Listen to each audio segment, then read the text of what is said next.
The spectre of global cyber wars, the rise of China and the outbreak of Islamist terror have been invoked by the Prime Minister today in a landmark speech on security strategy. Julia Gillard has pledged to keep Australia safe. But the opposition has dismissed her fighting words as hollow rhetoric, and security and defence experts have told 7:30 the Prime Minister's words are not matched by the government's deeds or money. Here's political editor Chris Uhlmann.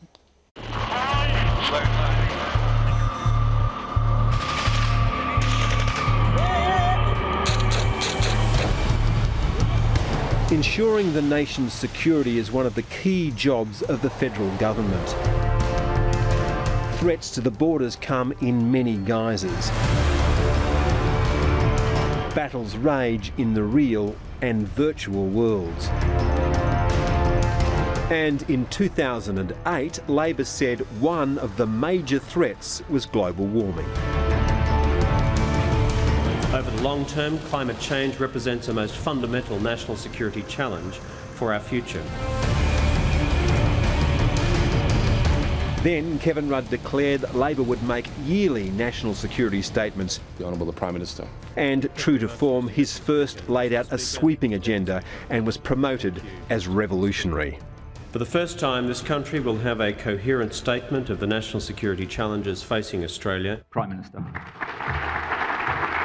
It's taken 4 years for another Prime Minister to deliver the second statement, and again it's being presented as groundbreaking. This national security strategy is Australia's first. And it narrows the scope of national security from the Rudd statement. It's firmly focused on the shifting power balance in the Asia-Pacific,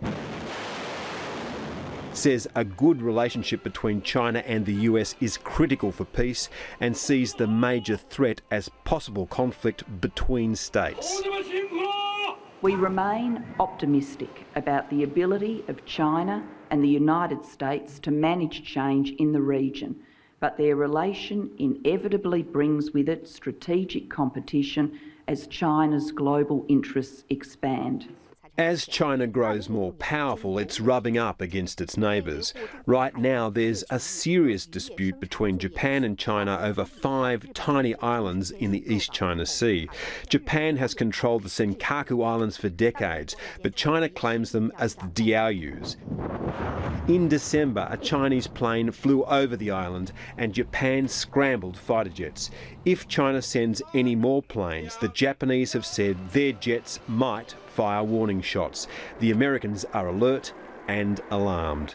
Although the United States does not take a position on the ultimate sovereignty of the islands, we acknowledge they are under the administration of Japan, and we oppose any unilateral actions that would seek to undermine Japanese administration, and we urge all parties to take steps to prevent incidents and manage disagreements through peaceful means. A Japanese envoy, Natsuo Yamaguchi, has been dispatched to Beijing to try and cool tensions. And today the Philippines announced that it would challenge China's claims over the South China Sea in a United Nations tribunal. The Philippines has exhausted almost all political and diplomatic avenues for a peaceful negotiated settlement of its maritime dispute with China.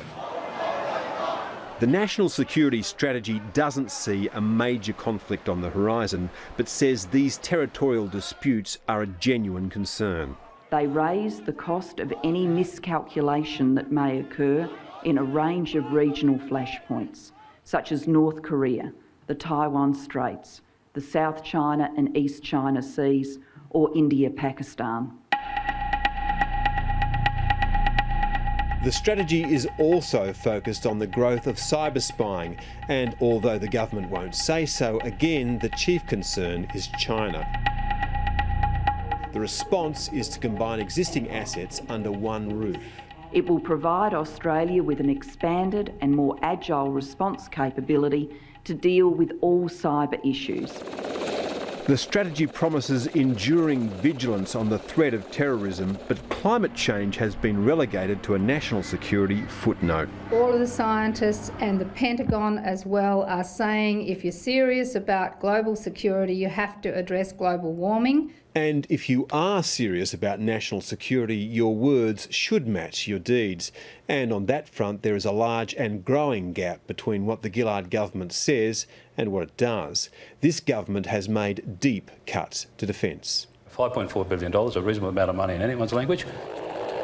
The cuts don't affect current deployments, but they will, in the view of most senior defence officials, steadily erode defence capability in the coming decades. Army is a surprisingly fragile being unless its capability is developed in a deliberate and sustained manner. And the current straitened fiscal climate poses a risk to the Army's approved plan for the development out to 2030 as encapsulated in the last White Paper. And for years, the Department of Foreign Affairs and Trade's budget has been repeatedly cut. At least on this front, the Prime Minister is promising change. We will increase our diplomatic footprint abroad and increase the expertise of our professionals working in the Asian region. Many security experts believe more resources will be needed in the uncertain years ahead. It really is worrying that China and Japan have reached, I think, the lowest point in their relations since the Second World War. And there is a possibility, a small but real possibility, of a shooting war in North Asia this year.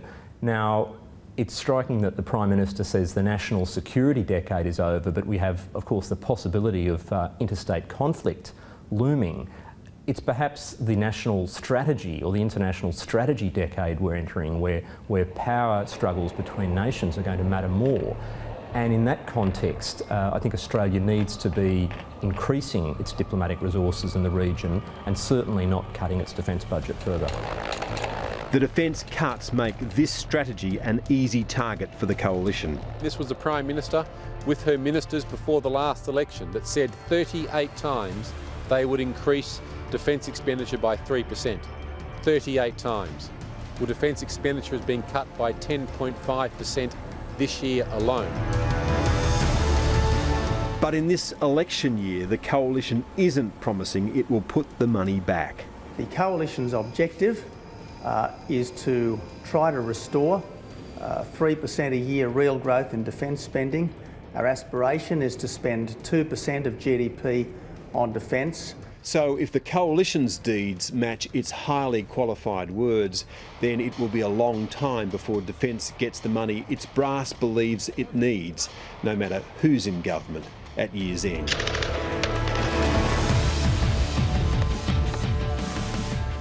Chris Yeoman reporting.